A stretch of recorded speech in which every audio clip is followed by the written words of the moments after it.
საერთაშორისო სავალუტო ფონდი მთავრობასა და კერძო სექტორს შორის პირდაპირ შეთანხმების დადების ლიმიტირებას ითხოვს, რას მოიცავს კანონი და როგორია ფონდის რეკომენდაცია. ინტერვიუ ფრანსუა პეშოსთან ექსკლუზიურად საქმის კურსის მაყურებლისთვის. აქტუარა საფინანსო ინსტიტუტებს უფლება თქვენი სესხის შესახებ ინფორმაცია მესამე პირებს მიაწოდონ პერსონალური მონაცემების დარღვევების შემთხვევები და რეგულაციები ეგრეთ წოდებული ამომღები კომპანიების მიმართ. კანონი დაგროვებითი პენსიის შესახებ ინიციატივის საპარლამენტო განხილვები გრძელდება. ფინანსთა მინისტრის მოადგილე ნიკოლოზ გაგუა უპასუხებს საქმის კურსის შეკითხვებს. შუადღემშვიდობის საქმის კურსი იწყებს თქვენთვის პირდაპირ ეთერში მუშაობას, რომელსაც დავით ჯალაღონია და ბექა ბაციკაძე გაუძღობიან. მოგესალმებით, გვიყურებთ TV პირველზე და გვისმენთ ჩვენი პარტნიორი რადიოების თბილისისა და ჰერეთის ეთერში FM 99.3-სა და 5-ზე, 102-სა და 8-ზე. ბაზარზე განთავსებული შესაბამისი პროდუქტების უსაფრთხოების უზრუნველყოფა, რათა აღნიშნულმა პროდუქტებმა არ შეუქმნას საფრთხე ადამიანის ჯანმრთელობას, სიცოცხლეს, საკუთრებას ან და გარემოს. ამ მიზნით პროდუქტების უსაფრთხოებისა და თავისუფალი მიმოქცევის კოდექსში ცვლილებები შედის. კანონით დადგენილი ნორმების და ზედამხედველობის სტანდარტების დაცვა კი ტექნიკური და სამშენებლო ზედამხედველობის ააგენტომ და მისმა შესაბამისმა უწყებამ უნდა უზრუნველყოს, რომელიც ასევე ცვლილებების ფარგლებში იქმნება. რა შეცვლის კანონი და შესაბამისი უწყება ბაზარზე მის ფუნქციებსა და უფლებამოსილებებზე საქმის კურსის პირდაპირ ეთერში ეკონომიკის მინისტრის მოადგილე გენადი არულაძე ისაუბრებს. შუადღემშვიდობის ბატონო გენადი, მადლობა პირველ რიგში გადაცემაში მონაწილეობისთვის. რა ცვლილებები შედის და რატომ გახდა, ასე ვთქვათ, საჭირო ამ ცვლილებების შეტანა აღნიშნულ კოდექსში? შუადღემშვიდობის მივესალმებით თქვენს მაყურებლებს და მადლობას გიხდით მოწვევისთვის. დიახ, ჩვენ პირველი მოსმენით წინა კვირას უკვე გავიტანეთ აღნიშნული ცვლილებების პროექტი, რომელიც არის ძალიან მნიშვნელოვანი რეფორმა, რადგან ის აღნიშნული ცვლილებები, რომელიც გამომდინარეობს პროდუქტის უსაფრთხოების და თავისუფალი მიმოქცევის კოდექსში გამომდინარეობს ბაზარზე საომხმარებლო და ინდუსტრიული პროდუქტების ზედამხედველობის სისტემის დანერგვას. ეს არის აღნიშნული ძალიან მნიშვნელოვანი იმ კუთხით, რომ ქვეყანაში აღნიშნულმა კანონმა უნდა უზრუნველყოს და შესაბამისმა უფლებამოსილმა უწყებამ, რომელთაც განსაზღვრული არის ტექნიკური და სამშენებლო ზედამხედველობის სააგენტო, ქვეყანაში ბაზარზე განთავსებული საომხმარებლო და ინდუსტრიული პროდუქტების ზედამხედველობა. რა სტანდარტების შესაბამისი უნდა იყოს? ადამიანის ჯანმრთელობისთვის შემუშავებულია თუ არა?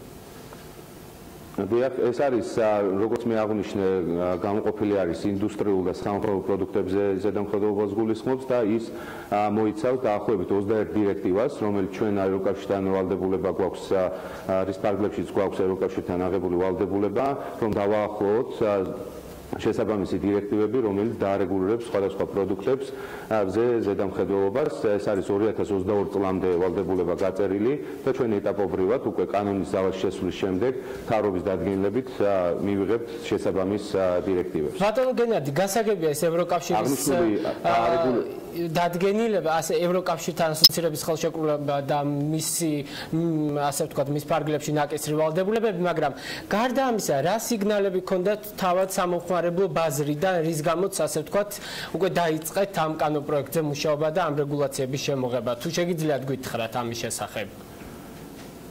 კი ბატონო, გარდა იმ საერთაშორისო ვალდებულებისა, რომელიც ქვეყანამ აიღო ასოცირების შეთანხმების ფარგლებში, ჩვენ მქონდა საომხმარებლო ბაზრიდან ისეთებზე პროდუქტებზე მოთხოვნა, რომ მოხდეს ბაზარზე ზედამხედველობა.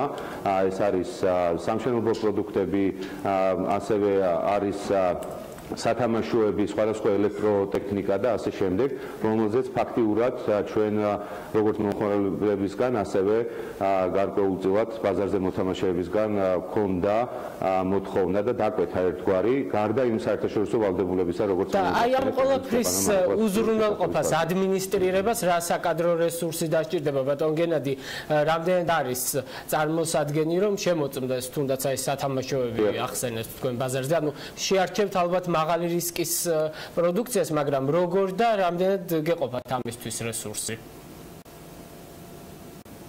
პირველ რიგში ჩვენ გათვალისწინებული გვყავს 5 კაციანი ცალკე სამმართველო, ანუ ერთეულის ჩამოყალიბება, რომელიც პირველ ეტაპზე განახორციელებს სამშენებლო პროდუქტებზე ზედამხედველობას.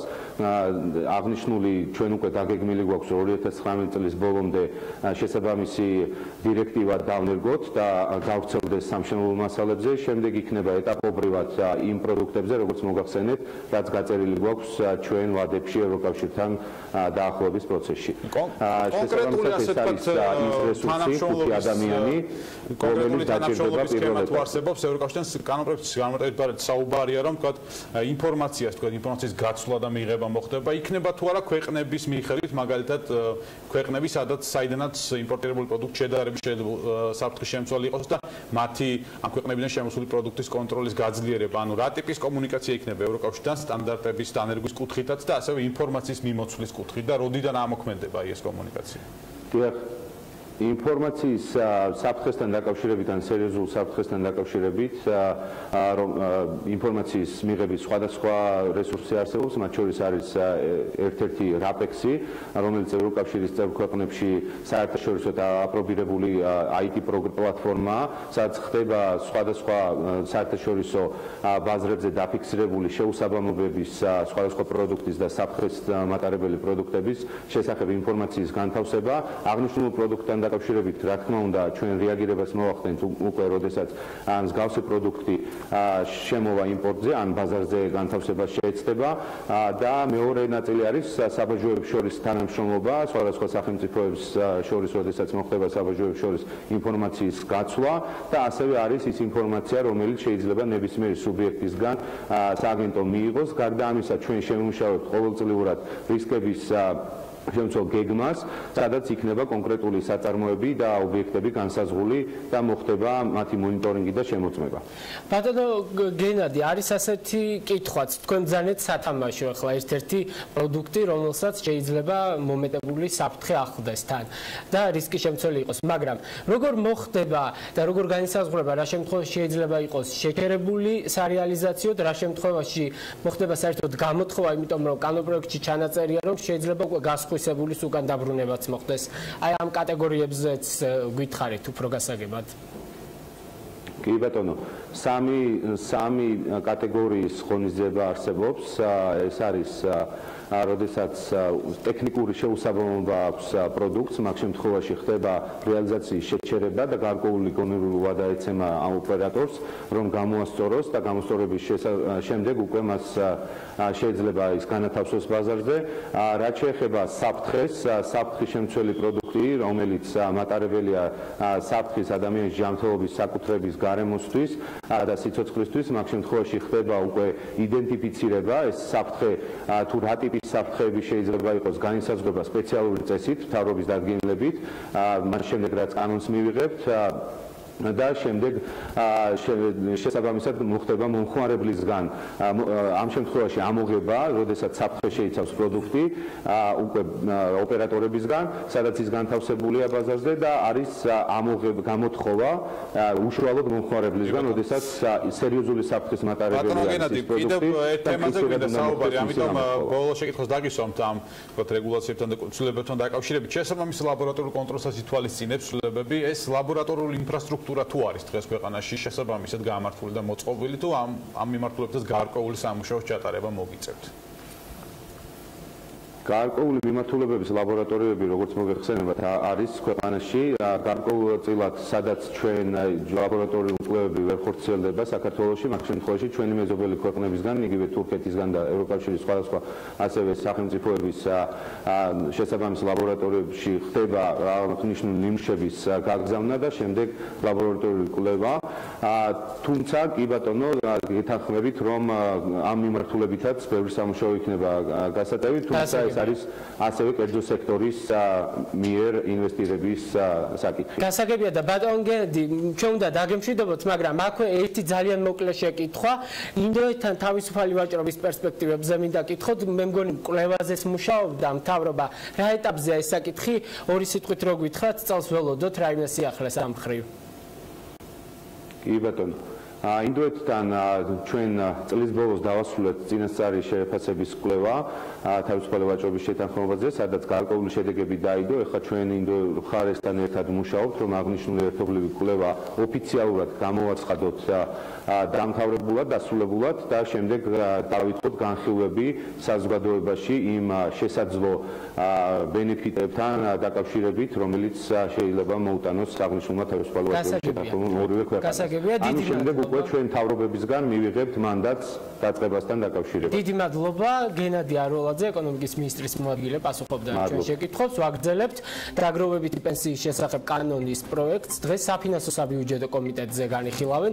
როგორც იცით, საპენსიო რეფორმის ამოქმედება 2018 წლის მესამე კვარტალში იგეგმება. წარმოდგენილი მოდელის მიხედვით დაგროვებითი საპენსიო სისტემაში მონაწილეობა 40 წლამდე დასაქმებულთათვის სავალდებულო იქნება, რაც იმას გულისხმობს, რომ დასაქმებული, დამსაქმებელი და სახელმწიფო მოქალაქის საპენსიო ფონდში დაუბეგრავი ხელფასის 2%-ით მიიღებენ მონაწილეობას. დღეს კანონპროექტის საკომიტეტო მოსმენა 4 საათზეა ჩანიშნული პარლამენტში და ვიდრე მთავრობის სახელით მომხსენებელი ფინანსთა მინისტრის მოადგილე ნიკოლოზ გაგუა დეპუტატების კითხვებს უპასუხებს, ის ჩვენი სტუმარია.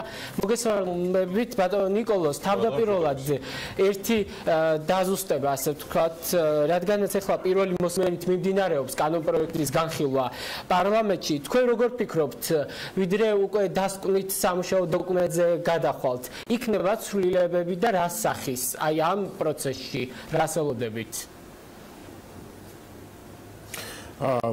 მოგესალმებით, დიდი მადლობა გადაცემაში მოწვევისათვის. მივესალმებით თქვენს ტელემაყურებლებს, მოგესალმებით ბექა დავით. ბუნებრივია, დღეს საფინანსო საბიუჯეტო კომიტეტი იმსჯელებს აღნიშნულ კანონპროექტზე. კიდევ ერთხელ მინდა გავამახვილო ყურადღება, რომ ეს არის ერთ-ერთი მნიშვნელოვანი, ესე ვთქვათ, ერთ-ერთი უნიშნულოვანესი რეფორმა საქართველოს ისტორიაში. ძალიან დიდია მის მნიშვნელობა, როგორც პრაქტიკულად საქართველოს ყველა მოქალაქეს შეეხება. ასევე ჩვენი საზრით და ამ მიმართულებით ძალიან ბევრი კვლევა არსებობს, ეს იქნება ძალიან მნიშვნელოვანი პოზიტიური ელემენტი ისევე როგორც მომავალი პენსიონერებისთვის, ასევე ქვეყნის ეკონომიკური ზრდისათვის, ეკონომიკური განვითარებისათვის, კაპიტალის ბაზის განვითარებისათვის, ანუ იმავდროულად პასუხობს იმ რიგ ეკონომიკურ გამოწვევებს, რომელიც ესე ვთქვათ ჩვენ ქვეყნის ეკონომიკური განვითარების ამ მიმდინარე ეტაპისთვის უკვე ძალიან მნიშვნელოვანია. ეს გასაგებია ბატონო ნიკოლოზ, მე შინაარსობრივ დონეზე მაინტერესებდა ცვლილებები, ანუ რა არის ისეთი საკითხები, რაც ასე ვთქვათ გაწერილია კანონპროექტში, მაგრამ ღია იმისთვის, რომ დისკუსია გაგრძელდეს და შეიძლება შეიცვალოს კიდეც. დიახ, ჩვენ ღია ვართ, ესე ვთქვათ, ყველა კომენტარის მიმართ. ზოგადად აღნიშნულმა კანონმა საკმაოდ ფართო საკომუნიკაციო კამპანია გაიარა. ჩვენ გამოვაქვეყნეთ კანონი დაახლოებით რამოდენიმე 6-7 თვის წინ თუ არ ვცდები, მისი საკომუნიკაციო ვერსია, ხოლო ვთქვათ რამოდენიმე თვე, ესე ვთქვათ, დაგვჭირდათ, რომ იმისათვის, რომ ფართო კომუნიკაცია გაგვახორციელებია, მიგვეღო კომენტარები კერძო სექტორისგან, საზოგადოების სხვადასხვა ფენებისგან. აღნიშნული კომენტარები ასახულია უკვე, რიგი კომენტარები ასახულია კანონში, თუმცა რეალურად ჩვენ საკმაოდ ესე ვთქვათ აქტიურ დისკუსიას ველოდებით. ბუნებრივია, ეს ისეთი მნიშვნელობის კანონპროექტია, რომ აქ კომენტარები იქნება და შესაბამისად ჩვენ ღია ვართ იმისათვის, რომ აღნიშნული ბატონო ნიკოლოზ, თქვენ ასე ვთქვათ რას მიიჩნევთ სადისკუსიო ნაწილად კანონპროექტის, მაგათ ოპონენტების, მათ შორის ექსპერტების ნაწილიც ამბობს, რომ კანონპროექტს ზოგადად რეფორმას აკლია მასშტაბურობა, ძალიან ბევრი ადამიანი შეიძლება დარჩეს, ასე ვთქვათ, რეფორმის გარეთ და ყურადღების მიღმა 40 წელს ზევით დასაქმებულები, ასევე თვით დასაქმებულები და ასე შემდეგ. ანუ შეიძლება რომ რეფორმა არ მოგცეს ის შედეგი რეალურად, რასაც ველოდებით, თუნდაც ფულად რესურსი და ძალიანი არის გაჩენის მიმართულებით. დიახ, ეს ძალიან მნიშვნელოვანი საკითხია და ძალიან საინტერესო შეკითხვა. ჩვენი რა თქმა უნდა დაინტერესება მაქსიმალურად მოსახლეობის ფართო ფენები იქნა ჩართული აღნიშნულ რეფორმაში, თუმცა ეს ეგრეთ წოდებული ნებაყოფლობით. ამიტომ დავუტოვეთ ბატონო ნიკოლოზ 40 წლებს ზევით დასაქმებულებს ის სამთვიანივა და მოსაფიქრებლად. დიახ, მათ შორის გიპასუხებთ მაგ შეკითხვაზეც. ჩვენ რა თქმა უნდა ერთ-ერთი მნიშვნელოვანი გამოწვევაა, რომ რაც შეიძლება მაქსიმალური რაოდენობის მოსახლეობა იქნა ჩართული. ჩვენი ესე ვთქვათ რამოდენიმე დღის წინანდელი ინიციატივა ეგრეთ წოდებული მცირე ბიზნესის დაბეგვის რეჟიმის ცვლილებასთან დაკავშირებით იმავდროულად საპენსიო რეფორმის საჭიროებებს პასუხობს, ანუ დაახლოებით ეს ინიციატივა 120,000 ადამიანს შეეხება. პოტენციურად ჩვენ ვთვლით, რომ საპენსიო რეფორმა იმ 120,000 ადამიანისათვის, ვისაც ეხება ეს ძალიან ესე ვთქვათ მიმზიდველი გახდება. ბუნებრივია ჩვენ გვაქვს საკმაოდ ფართო ესე ვთქვათ სფერო, ძალიან დიდი რაოდენობის ადამიანი, რომელიც დღეს ეგრეთ წოდებული თვითდასაქმებულთა არეალში ექცევა, თვითდასაქმებულებს აქვთ ჩართვის შესაძლებლობა კანონში ჩვენ ესე ვთქვათ მოგახსენებთ იმ ინიციატივაზე, რომელმაც ერთის მხრივ გზა გაუხსნა კონკრეტულ კატეგორიას, თუმცა მეორეს მხრივ შევეცდებით, რომ არის დაგეგმილი კიდევ სხვა ცვლილებები, რომელიც ამ არეალს კიდევ უფრო გააფართოვებს. რაც შეეხება შეხვედრის ძირითად ნაწილს, თუ შეიძლება უპასუხებ, თვითონ ის მასა, რაოდენობა მოსახლეობის, რომელიც რეალურად მიიღებს ამ აღნიშნულ რეფორმაში მონაწილეობას, ჩვენი გათხოვებით აბსოლუტურად საკმარისია იმისათვის, რომ შეიქმნას ის კრიტიკული მასა დანაზოგების, რომელიც ერთის მხრივ ესე ვთქვათ შექმნის მნიშვნელოვან მოცულობას, დანაზოგების მოცულობას ქვეყანაში, ხოლო მეორეს მხრივ ეგრეთ წოდებული აქტივების მართვის პროცესი არ იქნება ხარჯიანი, იქნება მინიმალური ხარჯიანი და ზოგადად ამ დანაზოგების ამ მოცულობის პირობებშიც კი შესაძლებელია ძალიან ეფექტური აქტივების მართვის პროცესი. გასაგებია. ბატონ ნიკოლოზ, რაც შეეხება რეგულირების გავლენის შეფასების დოკუმენტს, საბოლოოდ გამოაქვეყნებთ ამ დოკუმენტს? ჩვენ რეგულირების გავლენის დოკუმენტთან დაკავშირებით ჩვენ გქონდა ცდილობა შეგვესწავლა აღნიშნული ესე ვთქვათ კვლევა. ჩვენ იმავდროულად ესე ვთქვათ მუშაობთ კონკრეტულ ზეგავლენების შეფასებებზე, რომლებიც ჩვენს მიერ არაერთხელ იქნა გაჟღერებული. კიდევ ერთხელ გამეორდები თქვენის ნებართვით, ანუ აღნიშნულ რეფორმას ძალიან მნიშვნელოვანი გავლენა ექნება ეკონომიკურ ზრდაზე. ეს გასაგებია, ჩვენ წავიკითხეთ კიდეც კანონპროექტი, უბრალოდ მე მაინტერესებს ამ რიაზე, რომელიც აი ესეთ მომამზადა, თუ იგეგმება მის გამოქვეყნება. დიახ, ჩვენ როდესაც ესე ვთქვათ ინტერესი გამოვხატეთ რიას განხორციელებაზე, აქირაებული იქნა კომპანია, რომელმაც სამწუხაროდ ესე ვთქვათ ვერ შეძლო რიასთვის დამახასიათებელი საჭირო დასკვნების განხორციელება, ანუ თქვათ ეს დოკუმენტი არ შეიცავს. ანუ არ არის ეკონომიკურ გავლენებზე შეფასებას. ანუ რია არ შედგება, ხო რეალურად ეს დოკუმენტი არ არსებობს და საჭიროა თუ არა მის გაკეთება თავიდან გეკმაუთ. დიახ.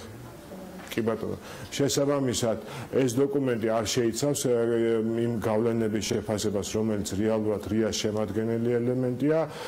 თუ ამ დოკუმენტის ესე ვთქვათ გამოქვეყნება კონკრეტულ ორგანიზაციას, ვინც ეს განახორციელა სურს, მათ შეუძლია ეს გააკეთონ, უბრალოდ ეს არ იქნება ჩვენი ნაწილი, ეს იქნება და თქვენი ნაწილი როდის იქნება ბატონო? ჩვენი მხრიდან ჩვენს კიდევ ჩვენი მხრიდან ესე ვთქვათ იყო ამასთან დაკავშირებით იგივე საპარლამენტო კომიტეტებში საუბარი, ჩვენ გავაჟღერეთ ის კონკრეტული შედეგები და კონკრეტულად ალბათ დოკუმენტის ფარგლებში ჩვენ გსურს აღნიშნული დოკუმენტის გავრცელება, რომელიც უკვე საერთაშორისო ორგანიზაციებთან ერთად უნდა მოხერხდეს, ანუ ჩვენ აღნიშნულ შეფასებას გადის ეგრეთ წოდებული ექსპერტიზა, ესე ვთქვათ და აზრთა შეჯერება მიმდინარეობს საერთაშორისო ორგანიზაციებთან. და ბატონ ნიკოლოზ, ეს სამუშაო ეხლა რასაც თქვენ ახსენებთ, ცოტა უფრო წინა ეტაპის ხომ არ არის, ვიდრე უკვე საკანონმდებლო განხილვები დაიწყებოდა ამ კანონპროექტთან დაკავშირებით? ბუნებრივია დაგაგვიანდა ცდილობა რიად ჩვენი დაკვეთით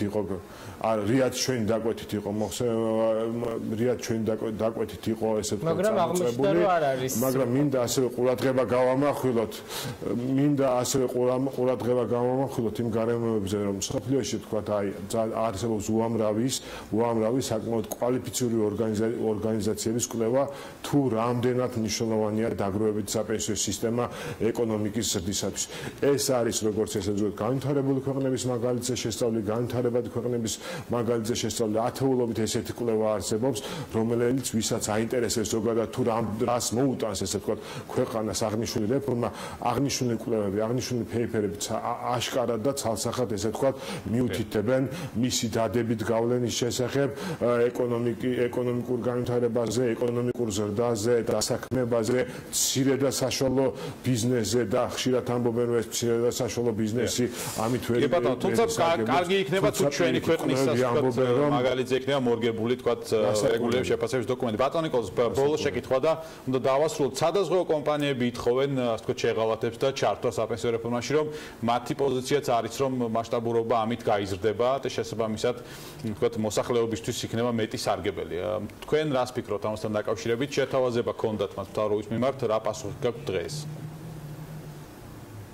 ბუნებრივია, ძალიან მნიშვნელოვანია აღნიშნული მიმართულება, ესე ვთქვათ, როდესაც ჩვენ მეორე პილარის კანონზე მუშაობდით, ჩვენი ერთ-ერთი მიზანი იყო, ესე ვთქვათ, რომ სწორედ ეს აქტივების მართვის კომპონენტი, ანუ აქტივების მართვის ბიზნესი, სადაზღვევო ბიზნესი განვითარდეს და ის მოცემულობები, რომელიც გვაქვს დღეს კანონში, ძალიან მნიშვნელოვნად ეხმარება აღნიშნულ მიმართულებას. ჩვენ გვქონდა კიდევ ერთი კომუნიკაცია გასულ კვირას აღნიშნულ საკითხებთან დაკავშირებით, ანუ მათი ჩართულობა აღნიშნულ სისტემაში მხოლოდ მეორე პილარში ძალიან მნიშვნელოვანია და მათ აქვთ რეალურად შესაძლებლობა ჩაერთონ, თუმცა მათ მიერ მომზადებულია კონკრეტული შემოთავაზები და ჩვენ ამ მიმართულებას აბსოლუტურად პოზიტიურად განვიხილავთ და ჩემი პირადი აზრით ეს უფრო დაზუსტებითი ხასიათის არის ვიდრე კონცეპტუალური ხასიათის, თუმცა ჩვენ მზათავად მივიღოთ ყველა ეს შენიშვნა, ხოლო რაც შეეხება დამატებით ელემენტს, ანუ მე მინდა ვახსენო, რომ ჩვენ მუშაობთ მესამე პილარზე, ეგრეთ წოდებულ მესამე სვეტზე საპენსიო სისტემის, რომლის ფარგლებშიც ასევე დამატებით გათვალისწინებულია სადაზღვევო კომპანიებისათვის და არა მარტო მათთვის, არამედ სხვა ტიპის აქტივების მმართველებისათვის საკმაოდ აქტიური ჩართულობა და ისინი იქნებიან ჩართულები. გასაგებია, ბატონო ნიკოლოზ, რადგან ჯერჯერობით ახლა თქვენ ბრძანეთ, რომ არ არის ეს შეფასებითი პროცესი დასრულებული რია არ მოგეწონათ, თქვენ პარალელურად მუშაობთ ამ რეგულირების გავლენის საკითხებზე და ცალსახად ვხედავთ, რომ უკვე საგაზაფხულო სესია მიმდინარეობს. ანუ ხომ არ არის ალბათობა იმისა, რომ რეფორმის ამოქმედებამ გადაიწიოს დროში?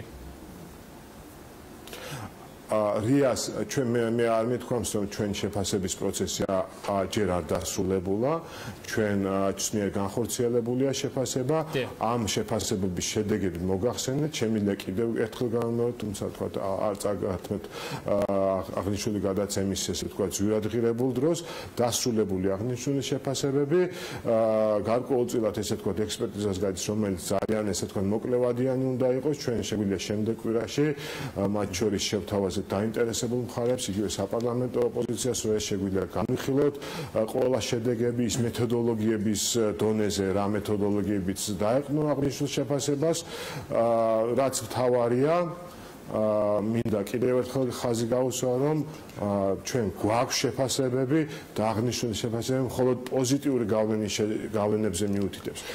და ბატონო ნიკოლოზ, აი რადგან შეფასებები ახსენეთ, ყველაზე მეტად ხშირ შემთხვევაში მაყურებელს აინტერესებს ხოლმე რა გადაწყვეტი, რა გავლენა ექნება ამ რეფორმას უკვე დამსაქმებლების გადაწყვეტილებებზე. თქვენ პირადად რას ფიქრობთ, ის 2%-იანი ხარჯი, რომელიც დამსაქმებელსაც დააწვევა, აისახება საბოლოო დასაქმებულის ხელფასზე შემცირების მიმართულებით თუ თუმცა ბიზნეს ნაწილი გვეუბნება, რომ არა ისახება, მაგრამ აქ სანდობის თემა ვინენდობა ნაწილს ბიზნესის და ვინა. დიახ, ბუნებრივია ეს მსჯელობის თემა, მოგახსენებთ ჩვენს პოზიციას ამ თემასთან დაკავშირებით, შევეცდები მოკლე ვიყო. პირველ რიგში ეს არ არის 2%, ეს არის ეს 2% თავისუფლება გადასახადიდან და რეალურად ეფექტური განაკვეთი არის დაახლოებით 1.6%, არა დაახლოებით, არამედ ზუსტად 1.6%. ჩვენ როდესაც ამ ციფრებზე მსჯელობდით, ვამბობდით, რომ ეს არ არის მნიშვნელოვანი ესე ვთქვათ თანხა, რომელმაც შეიძლება რაღაც ქცევებზე გავლენა იქონიოს, მაგრამ აქ მნიშვნელოვანია მეორე გარემოება. როდესაც დამსახურებელი დებს დაახლოებით 6%-ს, ეს 1.6%-ს, ეს 1.6% გადაიქცევა ამას ვთქვათ სახელმწიფოც ამატებს დაახლოებით თითქმის ნახევარს და ეს 1.6% გადაიქცევა 6%-ად და ძალიან მნიშვნელოვანი ვიცოდეთ თუ სად მიდის ეს 6%. ეს 6% მიდის ისევ და ისევ კერძო სექტორში, არა სახელმწიფოში, არამედ კერძო სექტორში, ისევ კერძო სექტორის ბიზნეს პროექტების დასაფინანსებლად, ეკონომიკური ზრდის განსაკუთრებლად. ეს ამ თანხების ბენეფიციარი კერძო სექტორია და არა სხვა ვინმე. უნდა დავასრულოთ ბატონო ნიკოლოზ, თქვენს კომიტეტი გაქვთ 4 საათზე, კი ბატონო, უნდა დავასრულოთ ამჯერად საუბარი. კი ბატონო, მადლობა ნიკოლოზ გაგუა, ფინანსთა მინისტრის მოადგილე იყო საქმის კურსის სტუმარი. მადლობა, განვაგრძობთ გამოშვებას 26%-ით გაზრდილი ექსპორტი და 18%-იანი ზრდა იმპორტში. საქსტატმა იანვარში საგარეო სავაჭრო ბრუნვის მაჩვენებლები გამოაქვეყნა, რომელმაც წინასწარი მონაცემები ჯამში დაახლოებით 817 მილიონი დოლარი შეადგინა. საიდანაც იმპორტი 594 მილიონი დოლარი იყო, ექსპორტიდან მიღებული შემოსავალი კი დაახლოებით 223 მილიონი. უარყოფითმა სავაჭრო ბალანსმა 2018 წლის იანვარში 371,2 მილიონი დოლარი და საგარეო სავაჭრო ბრუნვის 45.5% შეადგინა. უფრო დეტალურად საგარეო ვაჭრობის ტენდენციებზე ჩვენი ჟურნალისტი თელარა გელანტია მოგვიყვება. თელარა, პირდაპირ ეთერში ხართ, გისმენთ. დიახ, ჩვენი ექსპორტი აგრძელებს გაჯანსაღებას, მაგრამ ბუნებრივია ეს არა საკმარისი და ზრდის უფრო მაღალი ტემპი გჭირდება. საქართველოდან ექსპორტში წამყვანი ადგილი უჭირავს ჯერაც დსთ-ს ქვეყნებს, როგორც წილის ისე ზრდის ტემპის მიხედვით. გრაფიკაზეც ხედავთ, რომ დსთ-ს ქვეყნების ჯგუფების წილი ექსპორტში 36.3%-ია, ხოლო ევროკავშირის წილი კი 29%-მდეა. იანვარში ევროკავშირში ექსპორტმა შეადგინა 64 მილიონი ამერიკული დოლარი, რაც 21.4%-იანი ზრდა არის, ხოლო დსთ-ს ქვეყნებში განხორციელებულმა ექსპორტმა შეადგინა 81 მილიონი დოლარი, ანუ 23.9%-ით მეტი ვიდრე წინა წლის ანალოგიურ პერიოდში.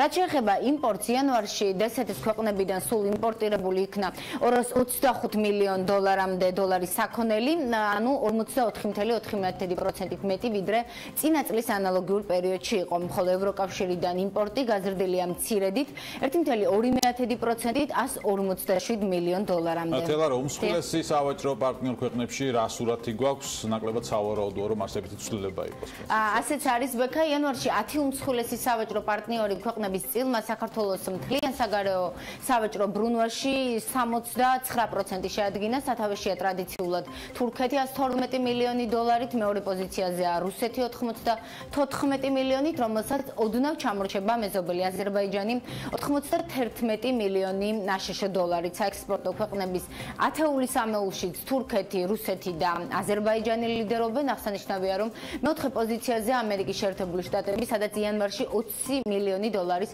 ექსპორტი განვახორციელეთ. საქსტატს უკვე მივწერეთ და ველოდები პასუხს, რა გავიტანეთ ამერიკაში ექსპორტზე. საექსპორტო ხუთეულის ბოლოშია რუმინეთი, დანარჩენ ქვეყნებს ეკრანზეც ხედავს მაყურებელი, ათეულს კი ხურავს უკრაინა. რაც შეეხება ქვეყნების სიას, საიდანაც ყველაზე მეტი იმპორტი განვახორციელეთ იანვარში თურქეთი, რუსეთი და აზერბაიჯანი პოზიციებს აქაც ართმობენ, მათი წილი საქართველოს მთლიან იმპორტში 37%-მდეა. ხუთეულშია ჩინეთი, საიდანაც იმპორტმა იანვარში 57 მილიონი დოლარი შეადგინა და ასევე უკრაინა. დანარჩენ ქვეყნებს გრაფიკაზეც. თელარა, საინტერესოა ასევე რა შემოვიტანეთ ამ ქვეყნებიდან ყველაზე მეტი იანვარში, ასევე რა გავიტანეთ, რა თქმა უნდა, ნახავდი ამ ინფორმაციას. ბუნებრივია, ტრადიციულად საქართველოს იმპორტში ჭარბობს ნავთობი და ნავთობპროდუქტები, ამ მხრივ არც იანვარი ყოფილა გამონაკლისი, ამის იმპორტმა შეადგინა 57 მილიონი დოლარი, მაშინ როდესაც წინა წლის იანვარში იყო 23 მილიონი. ჩვენ დავინტერესდით, რითი შეიძლება აიხსნას ასეთი ზრდა ნავთობპროდუქტების იმპორტში, როგორც იმპორტიორთა კავშირში გვითხრეს, ნავთობპროდუქტების ორი ფაქტორი არის აქ, ერთი პლაცის ფასების ზრდა ზოგადად და მეორე აქციზის ზრდა. გასული წლის იანვრიდან, ანუ მაშინ ბიზნესმა დეკემბერში შეიქმნა გარკვეული მარაგები და იანვარში ნაკლები იმპორტი დასჭირდათ. გარდა ამისა, საქართველოს იმპორტში უმსხვილესი სასახმელო ჯგუფების სიაშია ნავთობის აირები, მსუბუქი ავტომობილები, სპილენძის მადნები და კონცენტრატები და სამკურნალო საშუალებები. რაც შეეხება უმსხვილეს საექსპორტო ჯგუფებს, იანვარში ექსპორტი და ყველაზე მეტი სპილენძის მადნები და კონცენტრატების ექსპორტი განხორციელდა, მეორე პოზიციაზეა ფეროშენადნობები 27 მილიონით, მესამეზე მსუბუქი ავტომობილების რეექსპორტი, მეოთხე პოზიციაზეა ღვინო, ხუთეულს ხურავს.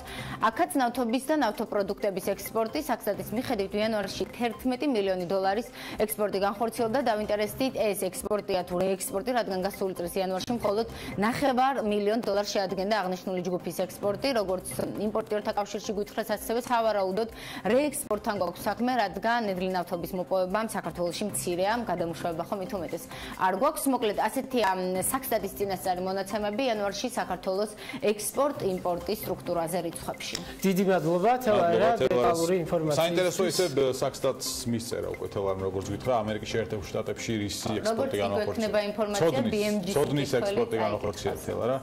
ალბათ ეს იქნება პასუხიც საქსტატის ხუმრობის, რა თქმა უნდა. მადლობა თელარას, რეკლამის შემდეგ დავბრუნდებით რამდენიმე წუთში დროებით.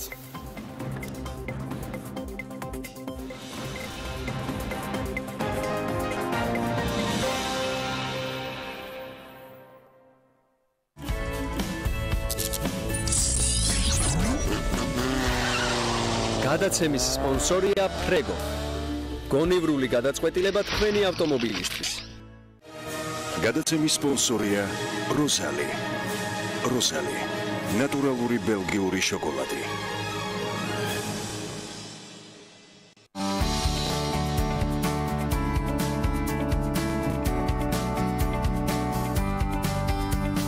გადაცემის სპონსორია ახალი ნათება.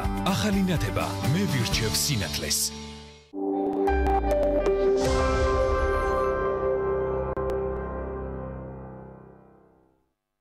გახსენით ერთწლიანი ანაბარი ლარში და მიიღეთ გაზრდილი საპროცენტო განაკვეთი და საჩუქრები VTB ბანკისგან. რაც უფრო დიდია თანხა დეპოზიტზე, მით მეტი საჩუქარი გელით. სასაუბრო დრო მობილურზე 1 წლის განმავლობაში. პირადი ბანკირის მომსახურება და რაც მთავარია, ბილეთები UEFA-ს ჩემპიონთა ლიგაზე ან მსოფლიო ჩემპიონატზე ფეხბურთში. VTB ბანკის ვადიანი ანაბარი ლარში. სანდო და ხელსაყრელი არჩევანი. დეველოპერული სამშენებლო კომპანია Green Construction წარმოგიდგენთ Mandarin Garden ბათუმი ზღვიდან 800 მეტრში ეკოლოგიურად სუფთა, კომფორტული, ხარისხიანი, საზაფხულო ვერანდით, დახურული ავტოსადგომით, საკუთარი 120 კვადრატული ეზოთი და რაც მთავარია მყუდრო გარემო, მოქმედებს უპროცენტო შიდა 24 თვიანი განმავლობა. დამატებითი ინფორმაციისთვის დაგვიკავშირდით 558 9908. მისამართი ბათუმი გამსახურდიას 28/20. ჩვენი მისია ვიზრუნოთ პაციენტების ჯანმრთელობაზე. მივაწოდოთ მათ მაღალი ხარისხის სამედიცინო მომსახურება პროფესიონალთა გუნდის დახმარებით. კვალიფიციური მედპერსონალი, უახლესი სამედიცინო აპარატურა. აირჩიეთ მხოლოდ საუკეთესო თქვენი ჯანმრთელობისთვის. უთარ ჩხეიძის 14, ტელეფონი 280415. ჰოსპიტალის სერტიფიცირებულია ISO 9001-2015 სტანდარტით. ელიზაბეთ ბლეკველის ჰოსპიტალი. ზოგიერთი ადმინისტრაციული სამართალდარღვევისათვის შესაძლებელია თქვენ დაგაპატიმრონ 15 დღით. პატიმრობა შესაძლებელია ისე შეგიფარდონ, რომ ვერ ისარგებლოთ მნიშვნელოვანი უფლებებით. არ მოგეცეთ საკმარისი დრო თქვენი უფლებების დასაცავად და მტკიცებულებების წარსადგენად. მხოლოდ პოლიციელთა ჩვენებები გამოიყენონ თქვენს წინააღმდეგ.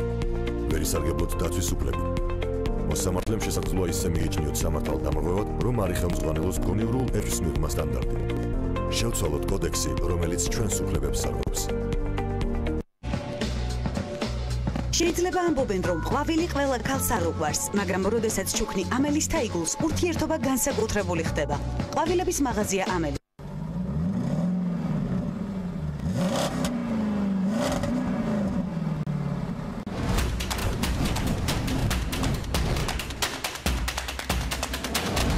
სოკარნანო, მეტი სიმძლავრე.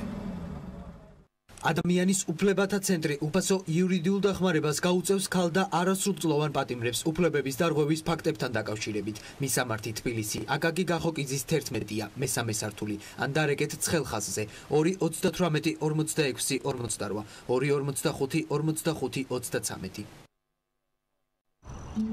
მეგობარი, მინდა მომყვებოდეს მხარდამხარ. მომცეს мотивация. მომეხმაროს მიზნის მიღწევაში. მაჩვენოს მეთლის მეორე მხარეზე. მირჩიოს მიმართულება მარცხნი თუ მარჯვნივ. ჭირდება იყოს მოქნილი, რომ მომერგოს. მითხრას მხოლოდ მართალი. მენდოს და მივენდო. MPC. შენი ფინანსური მრჩეველი. 2019 წლის დეკემბრიდან ძალაში შედის ნარჩენების მართვის კოდექსით გათვალისწინებული მწარმოებლის გაფართოებული ვალდებულება, რაც გულისხმობს პროდუქციის მწარმოებლის და იმპორტიორის მიერ პასუხისმგებლობის აღებას ამ პროდუქციისგან წარმოქმნილი სპეციფიკური ნარჩენების შეგროვებასა და დამუშავებაზე. ვალდებულება ეხება ბატარეებს და აკუმულატორებს, ელექტრო და ელექტრონულ მოწყობილობებს, შესაფუთ მასალებს, ზეთებს, საბურავებს, ხმარებიდან ამოღებულ სატრანსპორტო საშუალებებს. ამ მექანიზმის დანერგვით ხდება ნარჩენების სეპარირება, სირდება ნაგავსაყრელებზე განთავსებული ნარჩენების ხდება ნარჩენების რესურსად გამოყენება, სირდება მავნეზე მოქმედება ჯანმრთელობასა და გარემოზე, იქმნება დამატებითი სამუშაო ადგილები. ავიღოთ პასუხისმგებლობა, ვიზრუნოთ გარემოზე.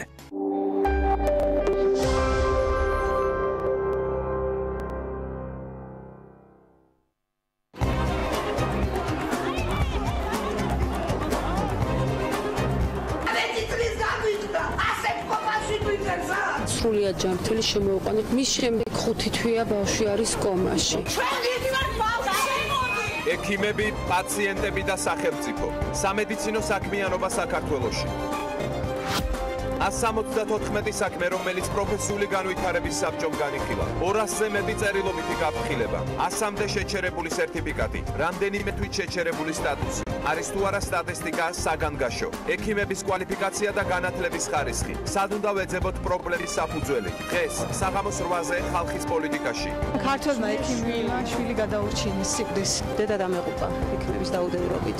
მე მგონი ექიმებს უფრო უკეთესი პირობები უნდა ჰქონდეს, მეტი ხელფასი უნდა ჰქონდეს, რომ მას ჰქონდეს მუშაობის мотивация.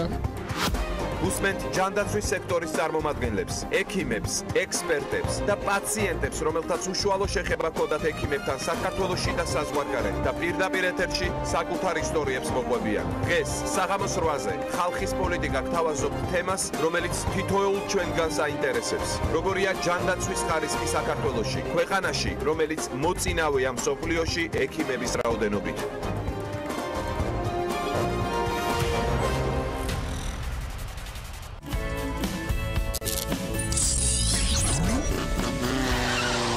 გადაცემის სპონსორია ფრეგო. გონივრული გადაწყვეტილება თქვენი ავტომობილისთვის. გადაცემის სპონსორია როსალი. როსალი. ნატურალური ბელგიური შოკოლადი.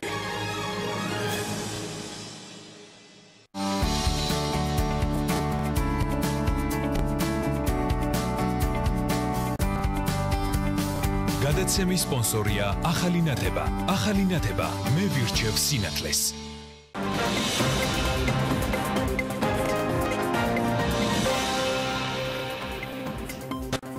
გაბრუნდი ტელევიზიის და რადიოების თბილისის და ჰერეთის პირდაპირ ეთერში სესხის შესახებ ინფორმაციის მესამე პირისთვის გამჟღავნების გამო 13 ფინანსური ორგანიზაცია დაჯარიმდა სანქციები მიკროსაფინანსო ორგანიზაციებსა თუ ამავე კომპანიას პერსონალურ მონაცემთა დაცვის ინსპექტორის აპარატმა დააკისრა. ინსპექტორი საქმის კურსთან აცხადებს, რომ ძირითად შემთხვევებში კომპანიების სესხის ამოღების მიზნით სესხების ვალდებულებების შესახებ ინფორმაციას აწვდიან არაუფლებამოსილ პირებს, მშობლებს, მეგობრებს, მეზობლებს და ამისთვის სოციალური ქსელების გამოყენებაც ხდება. აქვთ თუ არა საფინანსო ინსტიტუტებს უფლება თქვენი სესხის შესახებ ინფორმაცია მესამე პირებს მიაწოდონ და რეგულირდებიან თუ არა ამ მიმართულებით ორგანიზაციები ეროვნული ბანკის მხრიდან. სალომე მეწყარიშვილი არკვევდა დეტალებს.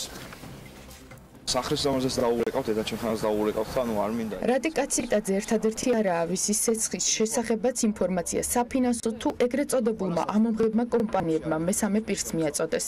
საქმე ეხება პრობლემურ სესხებს, რომლებსაც მსესხებლები სხვადასხვა მიზეზის გამო არ და ვერ იხდიან. მქონდა სესხები, მაქვს კიდევაც ონლაინ სესხები და მოხდა ისე შემდეგ, რომ დავარღვიე კონტრაქტი, ვერ გადავიხარ თავის დროზე, მოხდი პრობლემური აქტივობის სიაში. იქიდან უკვე რეკავენ შემდეგ ადამიანები, ვისაც ეს ავალიათ და სწორია რომ რეკავენ, მაგრამ არ რეკავენ იმ ადამიანებთან, ვინც მე მყავს მითითებული იქ ხელშეკრულებაში. შემთხვევა, რომელზეც რატი კაციტაძე საუბრობს, პირადი მონაცემების გამჟღავნებად, შესაბამისად კანონდარღვევად მიიჩნევა. პერსონალურ მონაცემთა დაცვის ინსპექტორი ამბობს, რომ გასული წლიდან დღემდე 95 შემთხვევა შეისწავლეს, რომლებიც მსგავს ნიშნებს შეიცავდა. პირადი ინფორმაციის გამჟღავნების გამო ამ დრომდე დაჯარიმებულია 13 კომპანია. მოქალაქეთა განცხადებების უდიდესი ნაწილი ეხებოდა მათი ფინანსური მდგომარეობის შესახებ, მათ შორის ვადაგადაცილებული სესხების თაობაზე, არაუფლებამოსილი პირებისთვის მონაცემების გამჟღავნებას. აქ იგულისხმებოდნენ მეზობლები, სოციალურ ქსელში მეგობრები, დამსაქმებლები და ასე შემდეგ.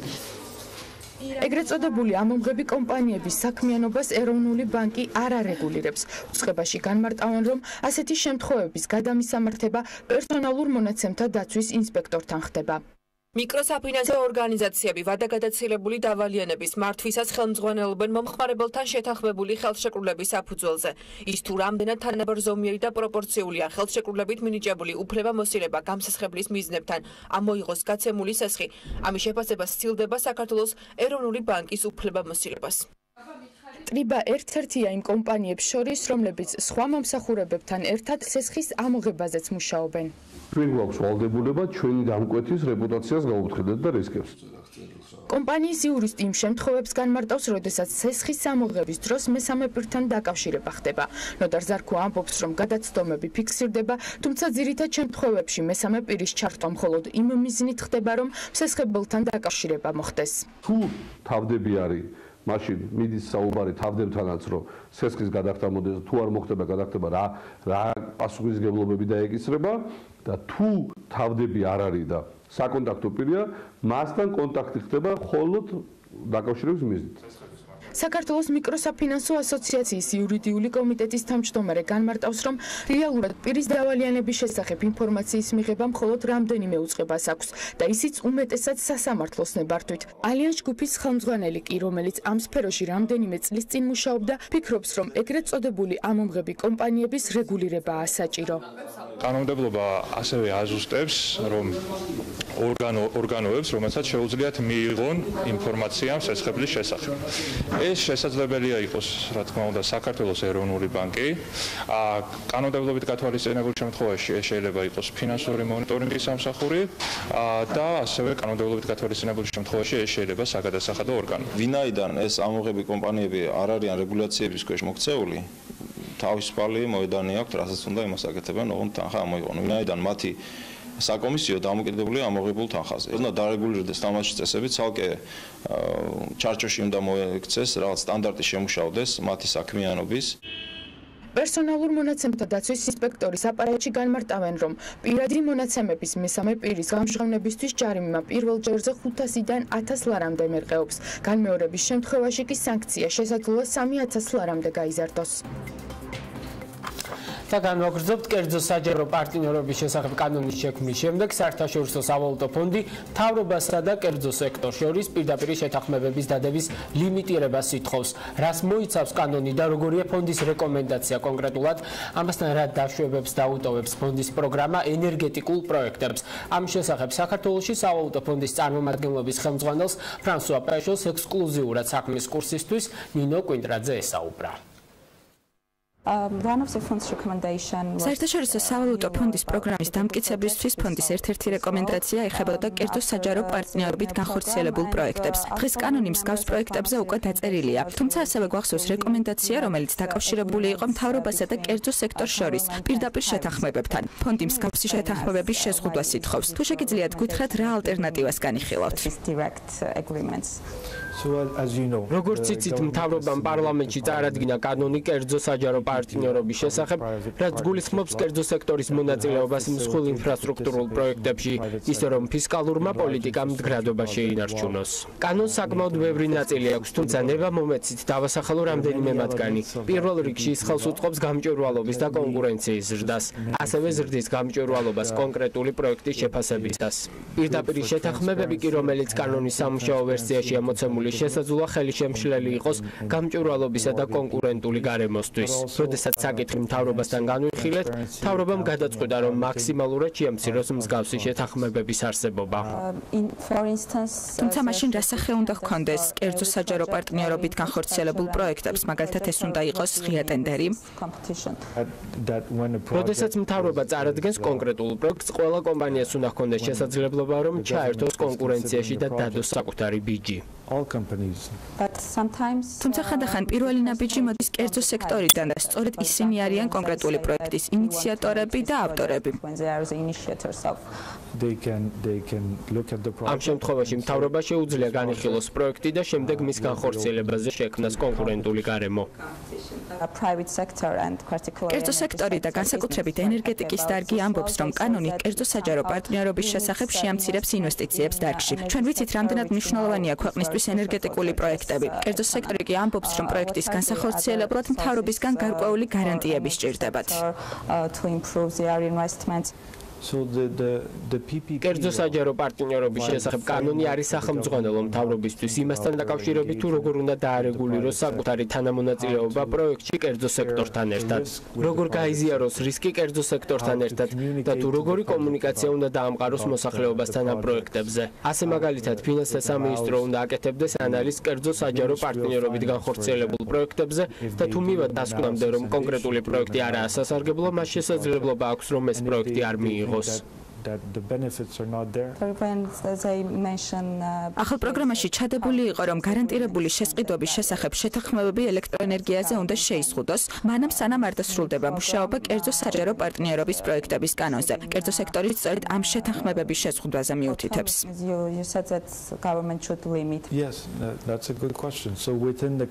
ეს კარგი შეკითხვაა. პროგრამის ფარგლებში მთავრობა დათანხმდა შეზღუდა გარანტირებული შესყიდვები, ვიდრე კანონზე მუშაობა არ დასრულდება. მთავრობა დათანხმდა, რომ თავს შეიკავებს გარანტირებული შესყიდვის შესახებ შეთანხმების გაფორმებისგან. თუმცა დაშვებულია ნაკლებად რისკიანი პროექტების გაფორმება, კერძოდ გარანტირებული შესყიდვის პერიოდი არ უნდა აღემატებოდეს 8 თვეს წლიურად. ტარიფი კი არ უნდა აღემატებოდეს 6 ცენტს კილოვატ-საათზე. ასე რომ მთავრობა შეუძლია მსგავს პროექტზე ხელშეკრულების გაფორმება. პროგრამა ასევე იძლევა საშუალებას დაიდოს ხელშეკრულება ორ მსხვილ პროექტზე, რომელზე მოლაპარაკებებიც ამ ეტაპზე მიმდინარეობს. თუმცა მთავრობამ უნდა გააკეთოს ძალიან კარგი ფისკალური შეფასება, არა მხოლოდ ამ კონკრეტული პროექტების, არამედ ყველა მსგავსი შეთანხმების.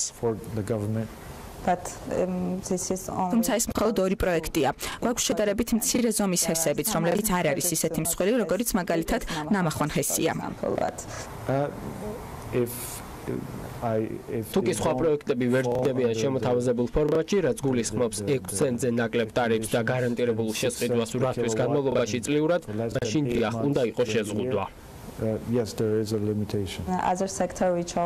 კიდევ ერთი სექტორი, რომელიც ძალიან მნიშვნელოვანია, არის სასამართლო. კერძო სექტორიც მუდმივად აღნიშნავს, რომ ის ძალიან მნიშვნელოვანია ინვესტიციების მობილიზებისთვის. მიმდინარე სასამართლო რეფორმას როგორ შეაფასებთ მაშინ, როდესაც როგორც თქვენ, ასევე სხვა საფინანსო ინსტიტუტების შეფასებებში ვკითხულობთ, რომ სასამართლო სისტემა საქართველოში კვლავ კრიტიკულ საკითხად რჩება. ჩვენ მიმოხილვაში აღვნიშნეთ, რომ საქართველო მიიღებს სარგებელს გამჭვირვალე და თანამედროვე სასამართლო სისტემისგან. ასევე ეს დაეხმარება ბიზნეს გარემოს განვითარებას, რათა მოხდეს ინვესტიციების მობილიზება. ფიქრობ, რომ ეს ნათელი მაგალითია საქართველოსა და სხვა ქვეყნებშიც. შეგვიძლია ეს საქართველოს ერთ-ერთ მთავარ გამოწვევად დავასახელოთ. საქართველოში ბევრი გამოწვევა არის, რამდენიმე სტრუქტურული საკითხი, რომელიც მთავრობამ მომავალში უნდა გადაწყვიტოს. პირველი არის კაპიტალური ხარჯები, რომელიც უნდა გაიზარდოს, რათა რეგიონში ქვეყნის ლოგისტიკური ჰაბისა და ტურისტული ცენტრის როლი გაიზარდოს. ასევე მნიშვნელოვანია განათლების რეფორმა, რათა შემცირდეს სამუშაო ძალასა და ბაზრის მოთხოვნებს შორის არსებული დისბალანსი, რაც ასევე საჭიროა მეტი ინკლუზიური განვითარებისთვის. ასევე საჭიროა, რომ მოხდეს კერძო საჯარო პარტნიორობის შესახებ კანონის ინტეგრაცია. ასე რომ საკმაოდ ბევრი სფეროა, სადაც მთავრობა ახორციელებს სტრუქტურულ რეფორმებს, ან ეს რეფორმები არის მისი პრიორიტეტი. საგანმანათლებლო რეფორმა ახსენეთ, თუმცა ეს ერთ-ერთი ყველაზე გრძელვადიანი რეფორმაა, რომლის შედეგის დანახვასაც ხშირად 5 და 10 წელი სჭირდება. უფრო სწრაფად როგორ შეიძლება სამუშაო ძალასა და ბაზრის მოთხოვნებს შორის არსებული უთანაბრობის შემცირება.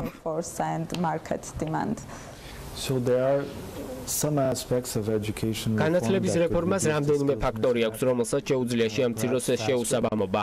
დიახ, განათლების რეფორმის შედეგი შესაძლოა საშუალო ან გრძელვადიან პერიოდში დავინახოთ, მაგრამ თუ კი იფიქრებთ საგანმანათლებლო ტრეინინგებზე, რომლებიც შეიძლება 6 თვეს მოიცავდეს, თქვენ მიიღებთ სამუშაო ძალას, რომელიც დააკმაყოფილებს ბაზრის მოთხოვნებს. ასე რომ პროფესიული გადამზადება შედეგის სწრაფად მიღების ერთ-ერთი გზაა. საქმის კურსი 15 საათზე ამი დასრულებული, 22 საათს და 45 წუთში შევხვდებით ერთმანეთს. მადლობა რომ გვიყურეთ. ნახვამდის.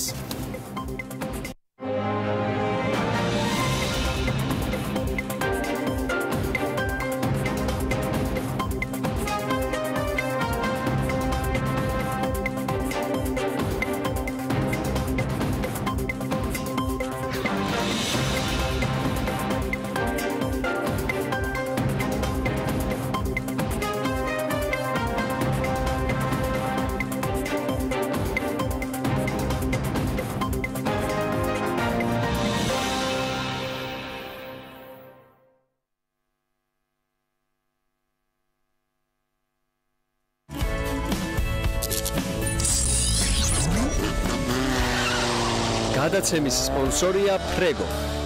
გონივრული გადაწყვეტილება თქვენი ავტომობილისთვის. გადაცემის სპონსორია როსალი.